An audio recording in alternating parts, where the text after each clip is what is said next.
अतुल तपस्या प्रोडक्शन के तले बना है एक बहुत बढ़िया पारिवारिक भोजपुरी फिल्म जिसके मुख्य किरदार है अंजना सिंह, राजेंद्र राज शर्मा, सृष्टि पाठक और एक छोटी बच्ची चातराज ठाकुर के साथ विनीत विशाल, मणि सिंघानिया, अमित मिश्रा, अनीता भगत, अशोक राज जायसवाल के साथ भोपाल और बिहार के बहुत सारे कलाकार। जिस भोजपुरी फिल्म का खूब चर्चा हो रहा है, जिसको आप लोग अपनी पूरी फैमिली के साथ इस फिल्म का लूत्फ उठा सकते हैं।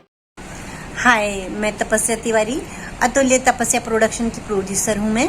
और मैंने अभी अपने प्रोडक्शन में एक साफ सुथरी पारिवारिक भोजपुरी फिल्म बनाई है जिसका नाम है मेरे सजना का अंगना, जिसकी लीड रोल हैं अंजना सिंह जी और राजेंद्र राज शर्मा जी, सृष्टि पाठक जी और छोटी सी एक बच्ची है चाहत राज ठाकुर।